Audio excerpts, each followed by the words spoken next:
ব্রাহ্মণবাড়িয়া সদরে ছাত্রলীগ কর্মী আশরাফুর রহমান ইজাজকে প্রকাশ্যে গুলি করে হত্যার প্রধান আসামি হাসান আল ফারাবি জয়কে গ্রেফতার করেছে গোয়েন্দা পুলিশ। আজ বেলা 12টায় ব্রাহ্মণবাড়িয়ার পুলিশ সুপার কার্যালয়ে সংবাদ সম্মেলনে পুলিশ সুপার মোহাম্মদ শাখাওয়াত হোসেন জানান, শুক্রবার ভোরে নেত্রকোনা জেলার আটপাড়া উপজেলার কুতুবপুর গ্রাম থেকে তাকে গ্রেফতার করা হয়। তার দেয়া স্বীকারোক্তি মতে ব্রাহ্মণবাড়িয়া জেলা সদরের ভাটপাড়া গ্রামের একটি ঝোপ থেকে হত্যাকাণ্ডে ব্যবহৃত পিস্তলটি উদ্ধার করে গোয়েন্দা পুলিশের সদস্যরা। এ খবর পেয়ে ইজাজের স্বজনরা খোকাসহ অন্য আসামিদেরও গ্রেফতারের দাবি জানান।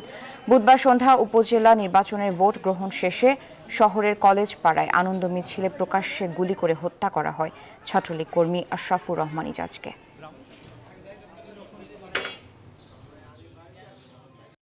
নেত্রকোনা জেলার আটপাড়া থানার কুতুবপুর নামের একটা বাড়ি থেকে এই হত্যাকাণ্ডের অন্যতম মূল আসামি অর্থাৎ ফারাবি হাসান আল ফারাবিকে গ্রেপ্তার করা হয়। খোকা এবং জয়ের দেখা যেত অনেক সিদ্ধান্তকেই এই ইজাজ এবং তার অনুসারী কয়েকজন মেনে নিত না, মাঝে মাঝে তারা বিরোধিতা করত। এটা নিয়ে তাদের মধ্যে দ্বন্দ্ব